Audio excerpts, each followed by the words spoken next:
Hi guys, welcome back to episode 2 of Casual Watch Talk. This is a podcast from the Casual Watch Reviewer YouTube channel. This is episode 2. If you've not listened to episode 1, we covered everything to do with Omega Speedmaster, the Apollo 11 there. If you're not familiar with me, I'm Sam. I run the Casual Watch Reviewer YouTube channel. I cover all topics of horology. I had a number of people express interest in me doing an audio version so you guys can listen in your car. This podcast is now available on Spotify and all of your other favourite podcasting apps. So if you're watching this on YouTube, I'll leave the link down below. And if you're listening on Spotify, welcome. This week, I wanted to cover 2 topics. I had my Omega Speedmaster recently serviced, so I'm going to talk a bit about that. And also I have a special guest on called Steve, who is going to talk us through what the process is like for buying and selling watches on forums. Now, admittedly, this is something I've never done. I typically buy and sell watches on eBay. So I know I have experience with that, but I've never had experiences with buying watches on forums. So I'd just like to say a big thanks to Steve for joining me. Hey, how's it going, Sam? I guess a good first question would be, we'll start talking about the forums. My kind of history with buying watches online, my Omega I bought on eBay, and a lot of watches I bought and sold on eBay, and I've usually have good experience with them. From a seller's point of view, though, it is so expensive. I think nowadays selling on eBay, you lose like 10%. And then, you take another hit on PayPal, which seems to be almost like the de facto kind of method of payment. Yes, the advantages are definitely that it opens you up to, the entire world. You can sell your watch to, most countries. And also, PayPal, you have that security in mind and things like that. But one thing that I've always wondered about was this process of buying watches, particularly on specialist watch forums. So I'm really interested to kind of learn a bit about how the process works and kind of your experience, because I understand you've done quite a lot of this in the past, buying and selling on watch forums. I think I really got interested in collecting watches maybe about 15 years ago, and I know I've been on your YouTube channel before and talked about it a little bit. But I think it was maybe around 10 years ago, or maybe just over that, where I really started to get involved on one of the prominent watch forums. I'm not going to name names, but um, uh, I just thought it was a good resource, not only for information, but there's a lot of like-minded uh, persons on the watch forums that were interested in similar types of watches as me. So, initially I kind of came there to learn about more information about either watches that I owned or watches that I was interested in. And then naturally, I think anyone sort of gravitates to the sales forum just to kind of see, okay, uh, what's for sale currently, what are the prices going for, is there something here that I'm interested in that I don't have already? Is there something that might pop up that I've never seen before? So there's a bit of excitement with it. I think one of the things that really drew me to the buying and selling on the forums is just because it is a small group. I do feel like it's actually relatively safe. Now, um, I'm not going to say that it's 100% foolproof. There are definitely people on there who are scammers, but by and large, most of the people that you encounter on there are collectors themselves. It's sort of a situation where everyone sort of polices themselves, and if you have a good transaction with the buyer or seller, you can post your feedback post sale on a lot of these forums to let people know that you're a trustworthy buyer or trustworthy seller. I mean, really, that was sort of the intention with eBay. I think when it first started was just to establish that that you're someone who could be trusted and reliable. And so that's something that I always look for when I'm buying and selling on there. And I feel like it's been a great experience overall. I prefer it over eBay just because, as you previously mentioned, there are a lot of fees associated with eBay. I feel like it's maybe not as safe as eBay. eBay is probably the safest way to go because there's a lot of safeguards for buyers. But I feel like if you kind of get the hang of what you're doing and you go through the process a few times, it can be almost as safe as say an eBay. And using PayPal offers a lot of protection as well for buying and selling. The main method of transacting financially is, would you say it was PayPal, or is there other methods that you only see on forums that people use? I've seen a whole range of pretty much anything and everything as far as payment goes. So you'll see anything from people, and this is quite rare, but you will see occasionally someone who only takes checks. You'll see people accepting Bitcoin. You'll see people accepting Venmo or PayPal, or even wire transfers. So there's really a range of payment methods. And I think it's really about what you feel comfortable with. Certainly, PayPal is not the cheapest option out there, but I feel like for the percentage that they typically charge, which is around 3%, it's a good option because a lot of people accept it. It's pretty easy to use, and again, it does offer a lot of safeguards as well. So I feel like it is the best option, and really for buying and selling on watch forums, it's I would consider the gold standard in terms of payments. Yeah, and one of the things that I know you certainly can't do on eBay, and I've seen people certainly request it on forums, is like the straight swap.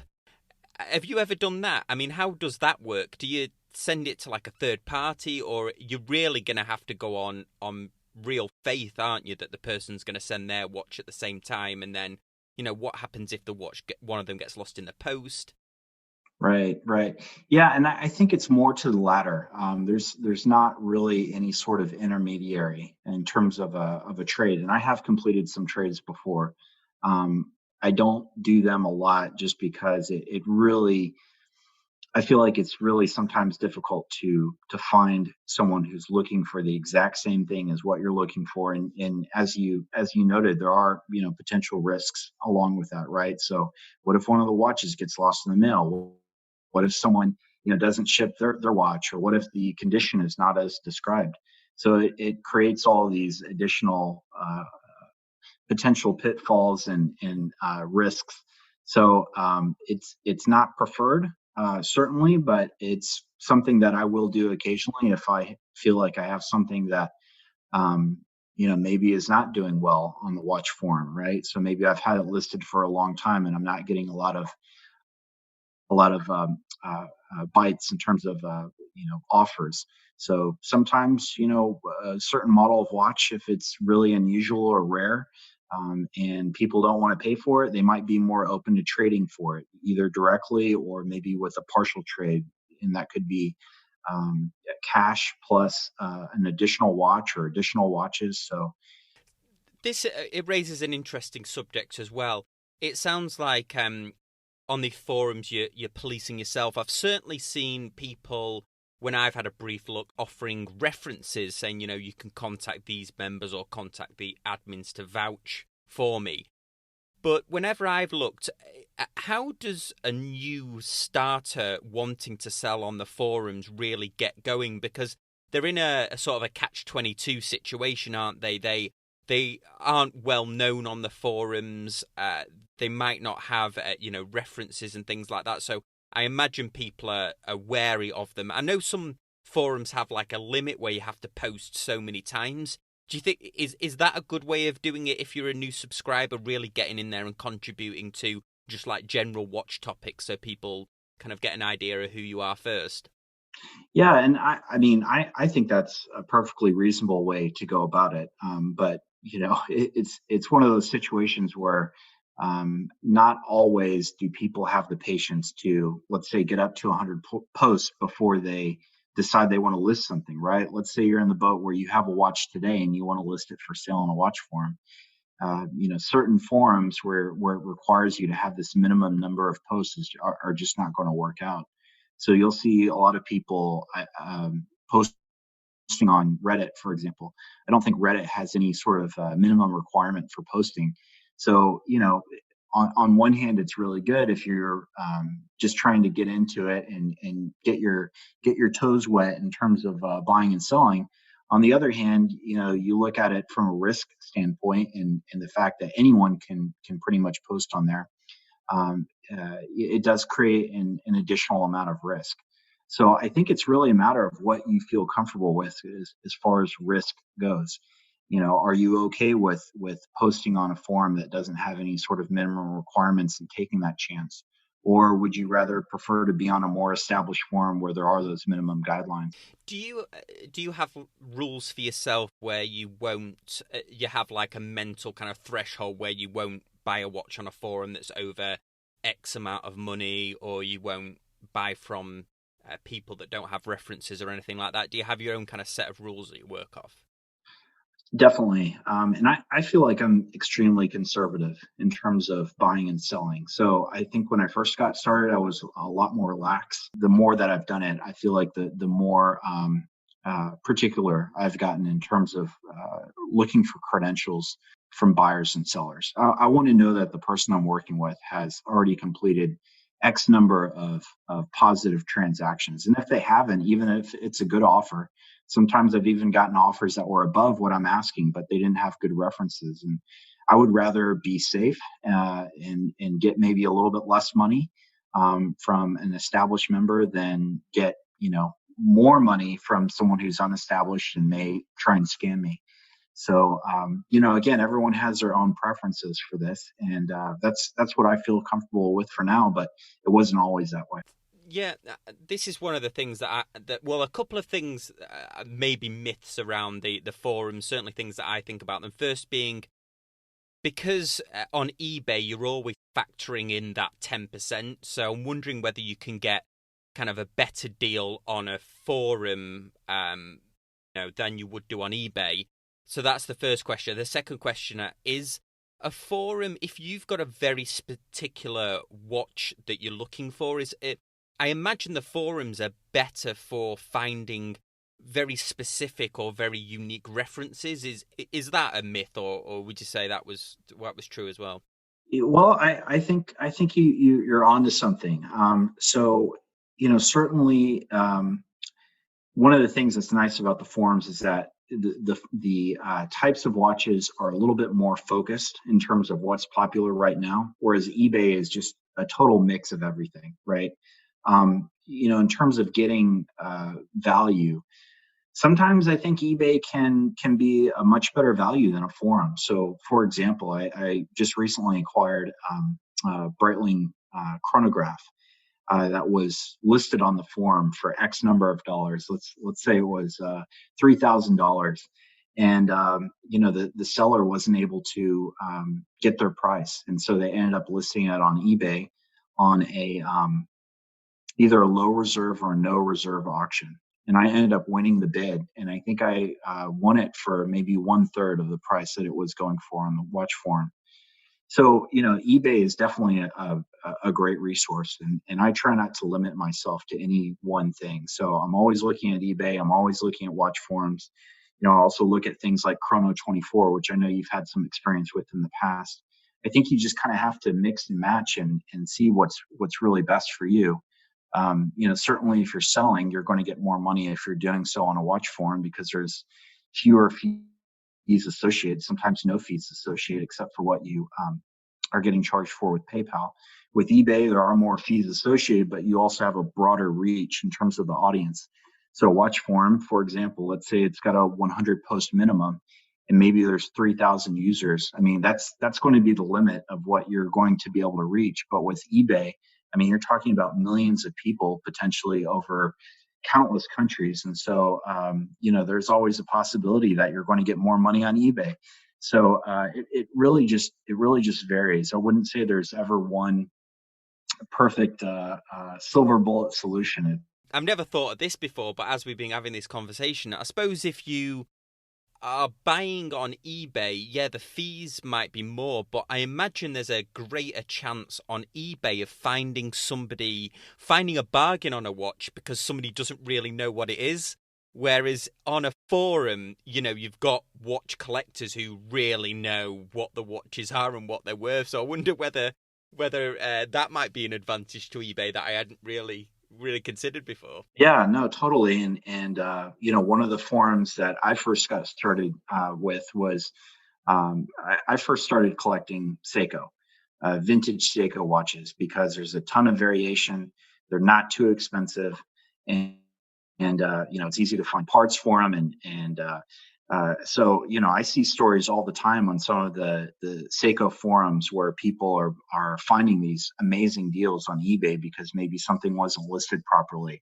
And yeah, if it was on a watch forum, then it likely would have gotten scooped up, or the person selling it most likely would have been more knowledgeable and listed it at a higher price. But yeah, that's one of the advantages of eBay, right? Is oftentimes you can find good deals, but it really helps to know what you're looking for, to look at it constantly, and to really sort of set your price of what your maximum is that you want to be able to spend.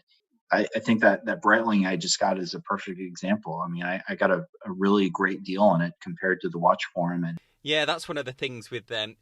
That's one of the pros, the big pros and cons of eBay. I think I remember when I was when my grandfather passed away a few years ago, and he'd kept hold of things that were very special to him that he imagined were worth a fortune.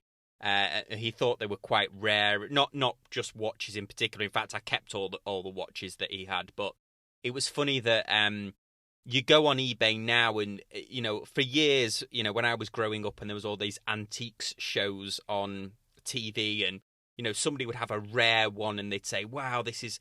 There's only 20 of these in the world.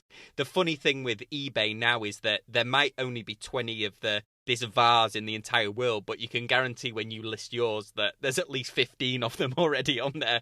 So it yeah, kind of absolutely. there's not this kind of like in the shadows thing anymore, where you've just got antiques dealers that are setting the prices for things, these rare items. It seems now on eBay that you've got choice no matter how really rare the watch is. I know I've looked for some really obscure watches on eBay, and oftentimes you'll find one or two. I think I only ever sold one watch on eBay where it was the only one that was on there. So that's always the fun thing with eBay. So yeah, unfortunately, when we liquidated some of my granddad's house, a lot of these treasures ended up being not as valuable as he thought. In fact, Right. the two things that completely took me by surprise. One was what I didn't realize was a very early Gillette safety razor that had a kind of a turn knob on it that reduced the guard on the razor, and that was made of like sterling silver, and that Wow. yeah, that sold to a guy in Turkey for far more than what I thought it was going to be. And then the other thing that took me by surprise was a Gulf oil can that was just in the garage. It was covered in all sorts of rubbish and stuff, and I put it on eBay, and somebody in Australia hooked it up for like $50 or something. So those were the two Wow. surprises amongst a few things that were Wow, that's amazing. a bit of a letdown. Um, that's really interesting. One thing you mentioned and we have not covered yet is Chrono 24, which is really its own thing. I have an experience on Chrono 24. For anyone that's listening to this that's not familiar with Chrono 24, I guess they're one of the largest resources or trusted resources maybe, where you for vintage watches, new. Sorry, I should say not vintage, new and old. They've got a great way of searching for watches. Actually, you can get very precise on models that you're looking for, and they have a kind of an escrow type service. Now the fees they are high, but you pay them up front. It's not a decreasing. It's not like a kind of a shock after the fact. Have you had experience on Chrono 24? Is that one that you would rate? Point, Chrono 24 charged fees to both buyers and sellers. So even if you were buying a watch, which is a little bit unusual, even if you were buying a watch, Chrono 24 would charge you a fee to buy that watch, which is totally different from eBay. The seller always gets hit with the sales fees on that. And I feel like over the past, I don't know, couple of years that changed. And now I think it's a more traditional format similar to eBay where um, the seller pays all the fees. And correct me if I'm wrong on that, because I think he sold a watch on there. Is that right? Yeah, I did end up paying the fees to start with. So you put in the cost that you want for the watch, and then they work out the fee, and that's what you pay. I listed a watch for, let's say, $1,000. I think it was. It was a Hamilton X Patrol, and I think I ended up selling it for like 700. But I had to pay the fee on 1,000. I've got it in my mind that it was around $70 to do it, Uh-huh. which kind of weighing it up that might have been closer to 100 on eBay. Because they take like a 10%. Plus, there's the escrow service, which doesn't cost me anything to do the escrow service. But you're right. I think you do pay as a buyer. I'm not sure if that changed. Admittedly, it's been a couple of years since I sold on there. I have not ever bought a watch on Chrono 24, so I've not had that experience. Yeah, and I purchased two on there, and both were pretty painless experiences. So you're right about the escrow part. So there is an escrow that when you purchase something, you make a payment, and I think that Chrono 24 holds the funds in escrow, and then once the seller ships them, I believe. I could be wrong in this, but I believe that they release the funds once the seller ships, and it was a pretty painless process from a buying standpoint. And I still use it today. It's another good resource for locating hard to find models. One thing that's kind of interesting about Chrono 24 is it definitely skews more to an international crowd.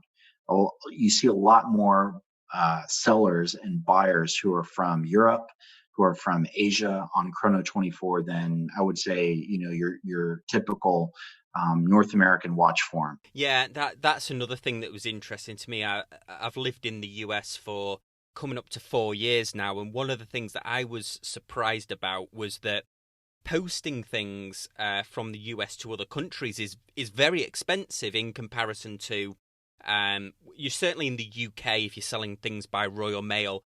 I don't know this exactly, but I feel like it's maybe a third of the price, even with the insurance and stuff. So that was something that when I first sold a watch, that was something that I hadn't factored in, that it would be a lot more expensive to post from the US. Having said that, there's a significantly more country to cover to Right. Sure. but yeah, that was kind of interesting. And then I'll just mention the other way of selling your watch, of course, is they're not a sponsor of the show, but they are certainly a friend of the show, and that's the guys over at Bob's Watches who put up with me at least once a month going in there and kind of like a kid in a candy store. They allow me to film their watches. So all of the nice watches that have been on the channel, the Rolexes and things like that, have usually been lent to me by Bob's Watches, and they have quite a good process where when you're buying from them, typically it's vintage Rolexes. They have a watchmaker, they have watch valuers that are there, and they've taken a watch, they do all of the checking over, the authenticating of it, they clean it. They have a Rolex specialists that work there, and also you can sell to them as well. If you're just a kind of person that does have a very expensive watch and you want somebody else to really sell it for you, you just you want the money quicker. Those are good options as well. I mean, Bob's is the one that I'm most familiar with, but by no means is not the only one out there. So that's definitely worth a mention if you're not ready for eBay, if you do have a valuable watch that you're trying to move on and you don't really want to be done with the hassle.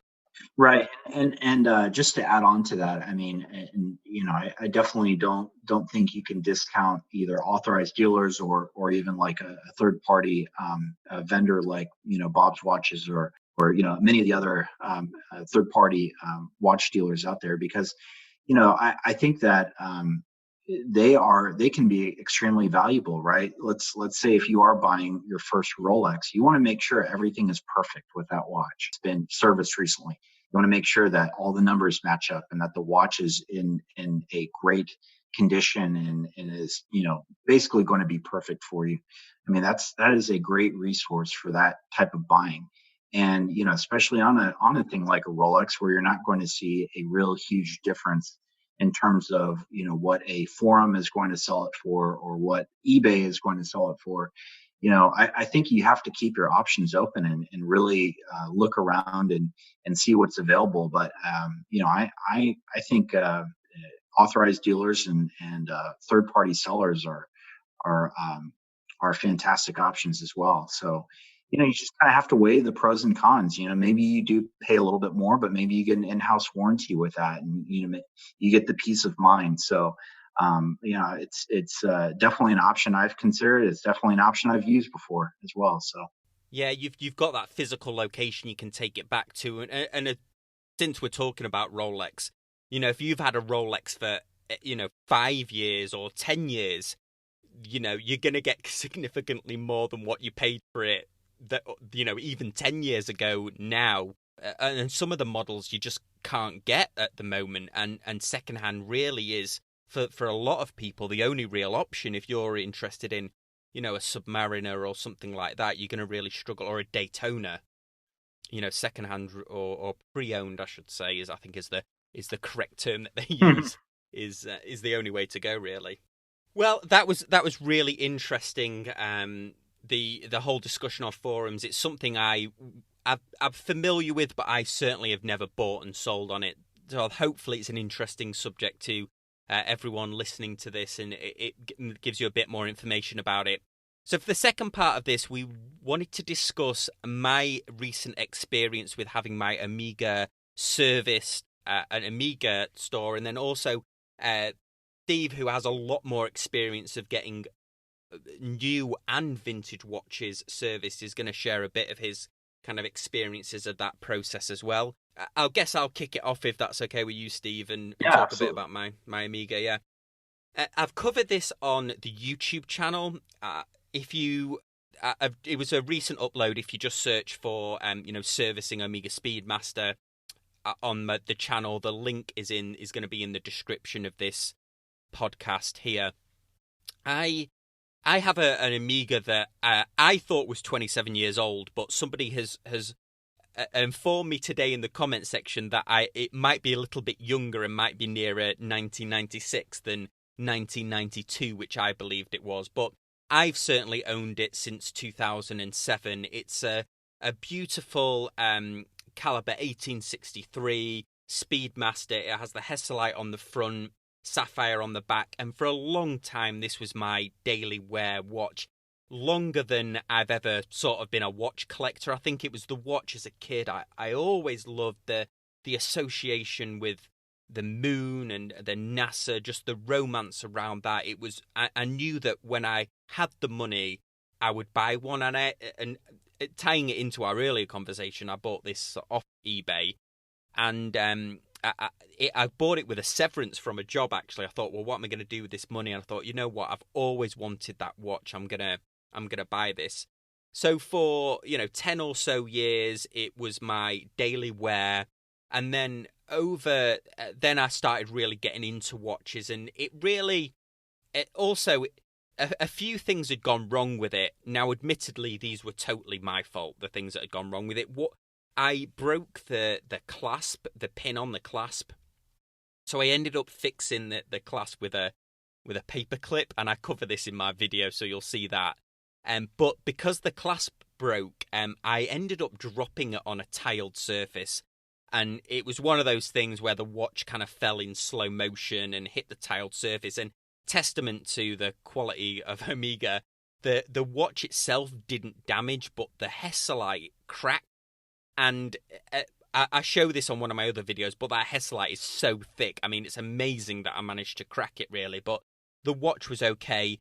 I had the Hesalite replaced by an independent watchmaker, and he did an okay job of it, but he left like a little bit of dust under the Hesalite. So I took it back to him, and I think during that process, he'd left one of the screws slightly loose inside. So for a long time, there was a kind of a screw inside, and I didn't realize until it kind of interfered with the chronograph pusher. And when I pressed it, it interfered with it, and you could, because it's got the transparent case back, you could see the screw kind of inside. So then I got totally paranoid about the watch, so I just stored it. And then when I moved over to the US, 4 or so years ago, I took it to a watchmaker who then replaced the screw. And then as I got more into watches and I was buying and selling different watches, I realized that my passion for watches and my favorite watch was still my Speedmaster. So I guess I decided, I did a video called Omega Speedmaster 10 Years on the Wrist, where I talk about a lot of the things I've just discussed now. And I guess a couple of months ago, you get in the US, you get a tax return. You have to do a tax return, and you end up getting a little bit of money back, and it's cool. It's a pain in the ass totally to do the tax return, but which is something we don't do in the UK, but it does mean that you get like a little bit of a bonus, and I'm sure they work that out somehow. So they kind of put the effort you put into the tax return, you kind of get like a little reward. I could be wrong. It could be a conspiracy theory, but that's my view. And I decided, look, it's about time now. I need to get it serviced, and I priced up going to a couple of independent watch places, and I decided just kind of on a whim that the local mall to us has a boutique. So this next bit is really going to be about my experience. But Steve, I know you've had Speedmasters in the past. Have you ever had them serviced? Yeah. So, and not with great results. So I purchased a Speedmaster that I bought was a Speedmaster Mark 4.5, which is one of the last of those kind of chunky barrel cased automatic Speedmasters with the Lamania 5100 movement in it. And I bought this thing used, and it looked awesome, but there was some sort of an issue with the movement holder, and it was kind of rubbing up against the back of the case, and so it was noisy. And I brought it to my watchmaker, who had never worked on a Lamania 5100 movement before, so it sat with him for about 6 months. And ultimately, I just ended up selling it to another watchmaker and just said, you know what, this is just too much trouble. I tried looking around to find other watchmakers locally who could work on it, and it's not like I live in the middle of the country. I live in Austin, Texas, which is pretty populous place. But finding someone to work on this movement was not easy to do, and it just ended up being a kind of a negative experience for me.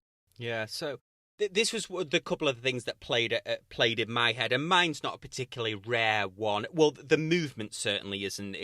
It's rare in the fact that it's got a Hesalite on the front and sapphire on the back, which, when you think about it, is quite a weird thing. Like, why would you have sapphire on the front and Hesalite on the front, but on the Hesalite on the front and sapphire on the back? But hey, I love it all the same.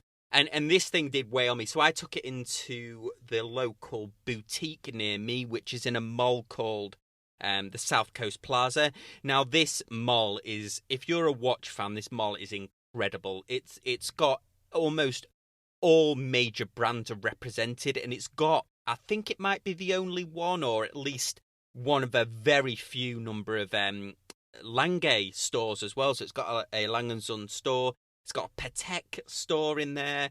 There's Vacheron, a large Vacheron store. You've got Panerai, Jaeger-LeCoultre, of course. Rolex is represented there. Pretty nice, though. Pretty nice selection there. Oh, it's unbelievable. I remember last Christmas, and in fact, I posted this. If you watch my the Speedmaster video that I'm talking about now, at Christmas they must have had a 5-foot tall replica of the Lange 1 working.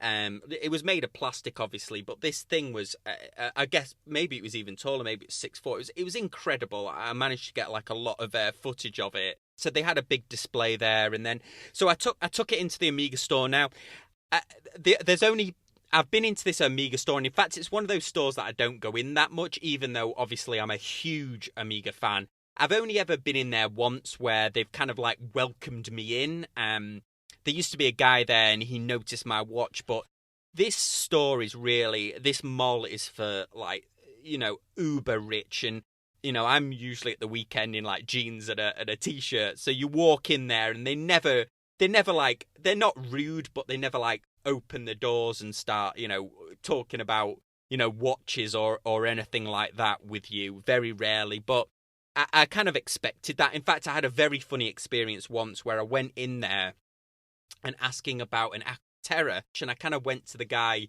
at the door. I was like, "Oh, I was just looking at your Acroterra," and he like opened the door like as if to like beckon me out. And I'm sure it was just a misunderstanding, but it was hilarious on my part. I was kind of like, "Oh, that figures that, that I'm asking about a watch, and they just opened the door." I'm sure he just misheard me, but it was funny at the time. So anyway, I took it in there, and there was kind of I just asked them about the service, and they were like, "Look, it's $750." So I was like, "Okay, well, let's go for it." And they fill out this form, which is still on the old carbon paper, which is hilarious. I thought they'd have some kind of like high tech kind of iPad, but it's a very kind of manual process. They fill it out. I show this in the video that I did as well. I actually show the form that they filled out. And they say, yeah, it's going to be 6 to 8 weeks, $750. And I asked them, do I pay now? And they're like, no, you pay at the end. So they sent the watch off, and I didn't hear anything for a few days. But then the store emailed me and said they wanted to replace the clasp on it, which at the time I found quite amusing, because I was like, oh, they've found the paperclip. They've kind of caught me out trying to fix the watch with a paperclip. So they said that it would be $59, which, I mean, it's expensive if you think about it, but it's actually very reasonable, because I'd been quoted for this clasp for well over $100. It was £100 when I went to ask about it before, hence the reason why the paperclip got used on it. And kind of I was thinking, well, what would the astronauts do if they're broke? They'd probably find a paperclip or something on the space station.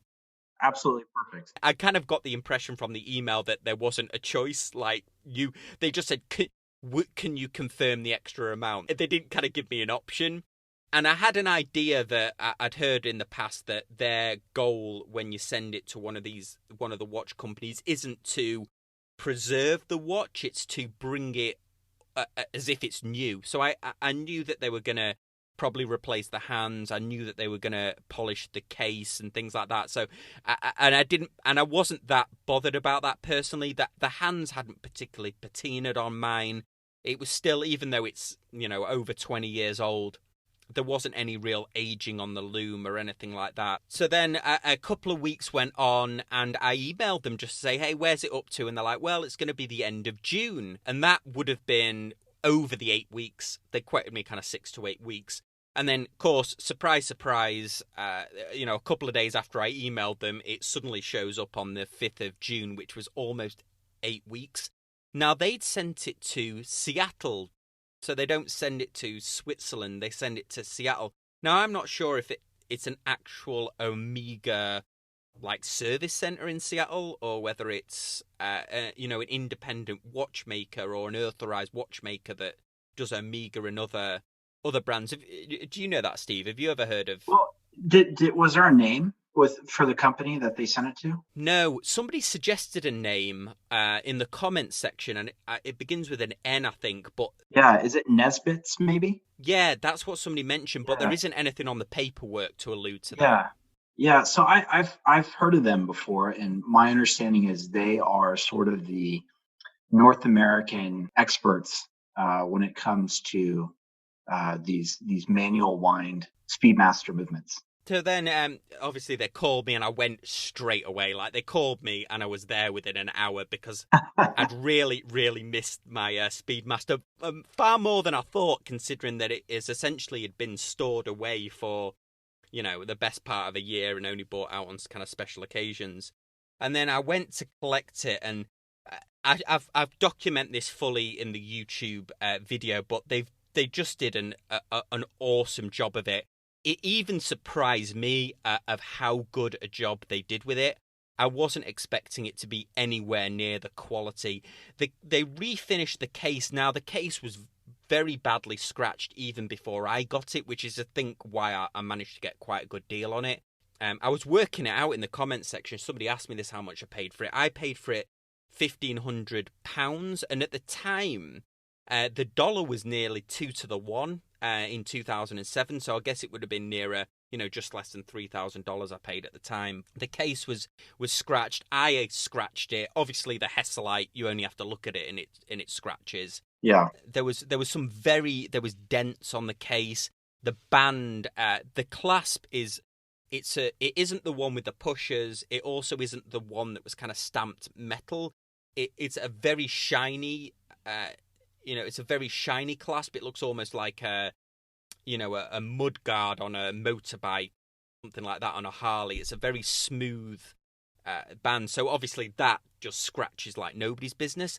And the way they finished the case was just awesome. And they added the brushing back on, but they did it in such a way, and I don't know how they do it, but the brushing is kind of like, looks like it's long strokes, like you see on the new Speedmasters, and they replaced the hands and everything. They just did an absolute, they replaced the pushers, they replaced the gasket. The bracelet looks almost brand new. So initially I was extremely skeptical about investing $750 or $800 at the time into it. But I'm really glad that I did it, because it's like having a new watch. And one of the other things that surprised me, which thankfully people have confirmed in the comment section of that, was I was fully expecting to pay tax on that as well. So I was thinking it was going to be closer to $1,000, but apparently you don't. Everything was lumped into a services thing, which apparently in California they don't charge a tax on that, which is rare for California. Yeah, I was about to say that is rare for California. I think it comes with like a 2-year warranty. The only thing that I didn't get back, and maybe you know the answer to this, Steve, but I didn't get any internal parts back.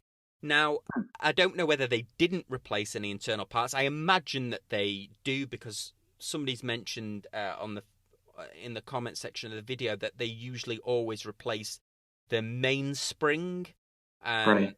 and the balance spring.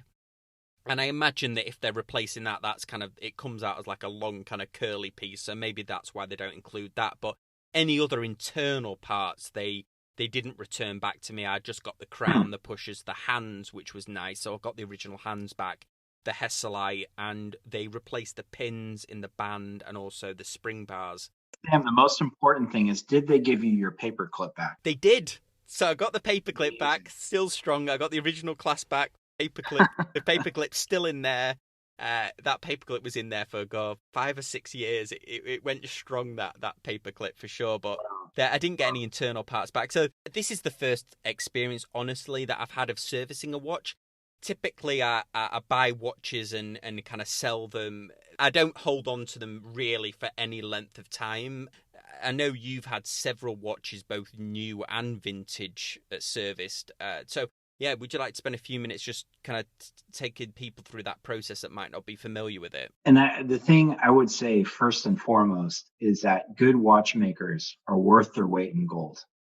I mean, I can't emphasize that enough, because watchmaking is a dying art. I'm not going to beat around the bush with that. There are not nearly enough watchmakers out there. Mechanical watches are getting more and more popular again, but a lot of these watchmakers are retiring, and there's not enough younger people to fix these watches now.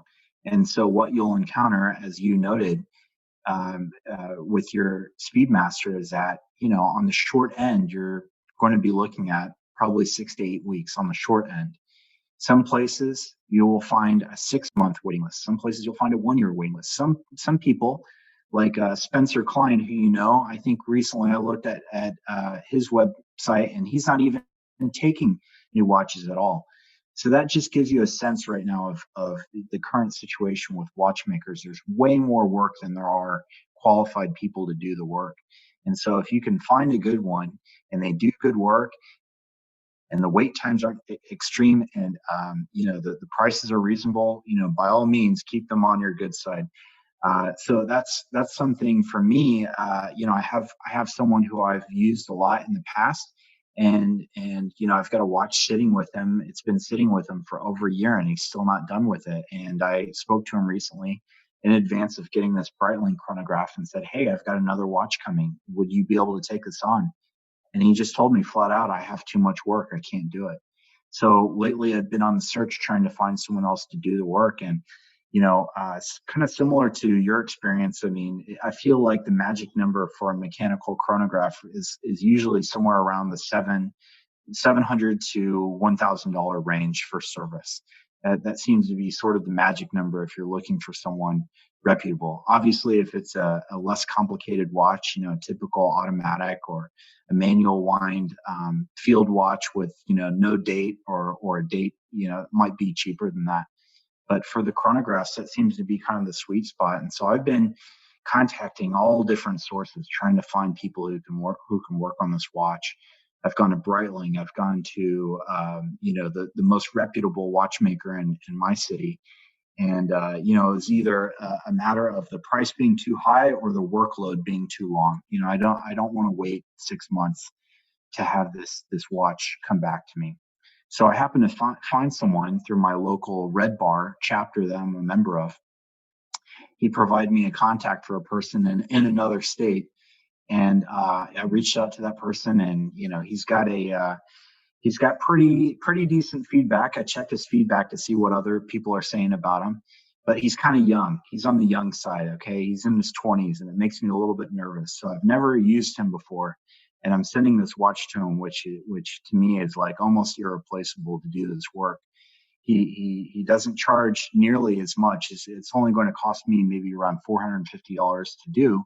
So it's a little bit makes me a little bit nervous sending this watch to him. But I have to put faith in him and in the work that he can do, and hopefully it comes out good. But again, I feel like I almost didn't have any better options. It was either a matter of waiting 6 months or spending close to $1,000 or sometimes both.